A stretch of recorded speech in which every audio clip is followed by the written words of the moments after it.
Welcome to Sheetal's recipe. आपण paratha series सुरू केली आहे। त्यामध्ये आज आपण पराठ्याचा तिसरा प्रकार पाहणार आहोत।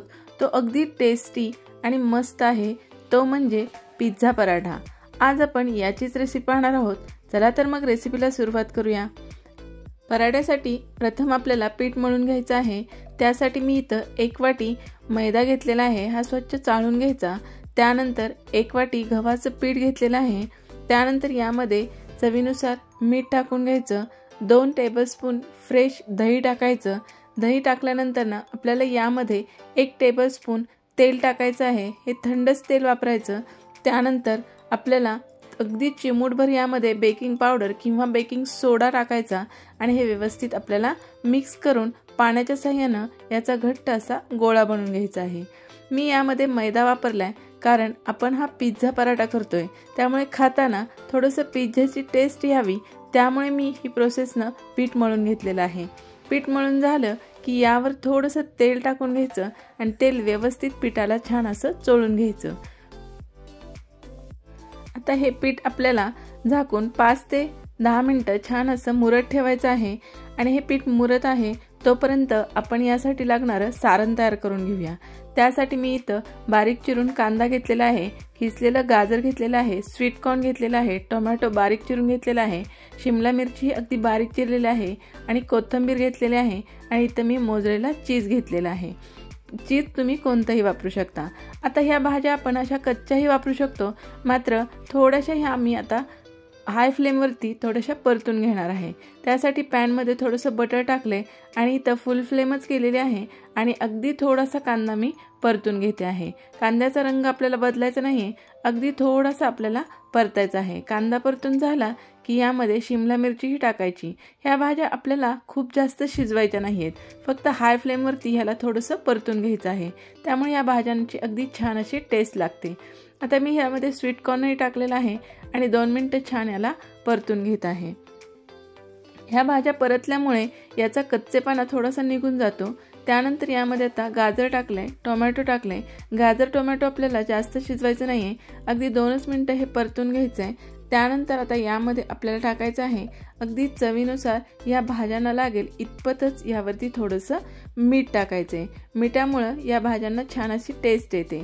आपण या भाज्यांपुरतच यामध्ये मीठ टाकलं की आता गॅस बंद करायचा आणि हे सर्व मिश्रण एका बाउलमध्ये आपण काढून घ्यायचं आणि हे मिश्रण आपल्याला पूर्णतः थंड करून घ्यायचं आहे, कारण गरम मिश्रणामध्ये आपण चीज टाकलं तर हीच चीज मेल्ट होऊन जाईल आणि आपल्याला सारण व्यवस्थित भरता येणार नाही। त्यामुळे हे मिश्रण पूर्णतः थंड करून घ्यायचं।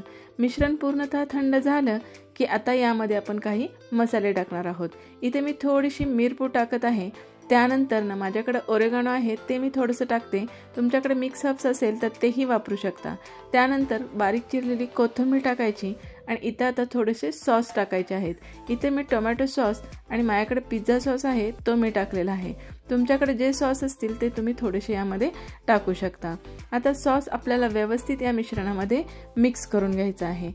आता याला थोडासा तिखटपणा येण्यासाठी मी इथं चिली फ्लेक्स वापरत आहे, याऐवजी तुम्ही लाल मिरची पावडरही वापरू शकता। आणि भरपूर असं यामध्ये आपण चीज टाकून घ्यायचं। चीज तुम्ही कोणतंही वापरू शकता, चीज क्यूब वापरा किंवा चीज स्लाइसचे तुकडे करूनही यामध्ये टाकू शकता। तुमच्याकडे जे अवेलेबल असेल ते चीज तुम्ही यामध्ये वापरू शकता, मात्र चीज वापरणं गरजेचं आहे, कारण पिझ्झा पराठा करतोय त्यामुळे चीज शिवाय तो पूर्णच होऊ शकत नाही। आपले मिश्रण तयार झालेलं आहे, पीठही छान मुरलेलं आहे।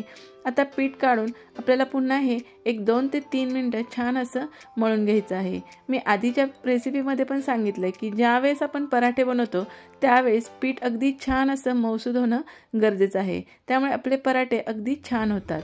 आता आपल्याला या पिठाचा एक गोळा घेऊन छोटीशी याची अशी पुरी लाटायची आहे। पुरी लाटताना कोरड्या पिठाचा वापर करायचा आणि छोटीशी आपल्याला याची पुरी लाटायची आहे। या पराठ्याच्या सारणामध्ये तुमच्या मुलांना न आवडणाऱ्या भाज्याही तुम्ही घालू शकता, म्हणजे मुलांना कळणारही नाही आणि पिझ्झा म्हणून ते अगदी आवडीनं ह्या भाज्या सर्व खाऊ शकतात। आता पुरी लाटून झाली की आपण जे सारण बनवलेलं आहे ते यामध्ये ठेवायचं आणि मोदक जसा भरतो त्याचप्रमाणे ही पुरी आपल्याला बंद करायची आहे। हा पराठा नेहमीच्या पराठ्यासारखा आपल्याला लाटायचा नाहीये, अगदी हा थोडासा जाडसर होतो आणि मस्त असा अगदी पिझ्झा खाल्ल्यासारखी याची टेस्ट लागते।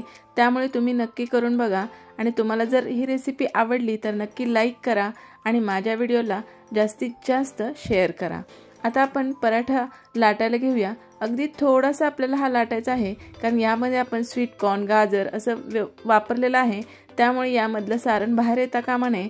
असा जाडसरच आपल्याला पराठा लाटून घ्यायचा आहे। आता पराठा आपल्याला छान असा भाजून घ्यायचा आहे। भाजताना शक्यतो बटरचा वापर करा, त्यामुळे मस्त अशी पिझ्झाची याला टेस्ट येते। तुमच्याकडे बटर नसेल तर तुपावर भाजा किंवा तेलावर भाजलं तरी हरकत नाही। मात्र भाजताना हा अगदी छान असा क्रिस्पी होईपर्यंत भाजायचा आहे, म्हणजे आतमधून तो कच्चा राहणार नाही आणि अगदी सर्व बाजूने छान असा भाजला जातो। मस्त असा गरमागरम पिझ्झा पराठा आपला छान असा भाजून तयार झालेला आहे। जर तुम्हाला ही रेसिपी आवडली तर नक्की लाईक करा, शेअर करा। माझ्या चॅनलला सबस्क्राईब केलं नसेल तर सबस्क्राईब करायला विसरू नका। पुन्हा भेटूया अशा छान मस्त रेसिपी सोबत। तोपर्यंत मस्त खा, आनंदी राहा। ही रेसिपी पाहिल्याबद्दल तुमचे खूप खूप धन्यवाद।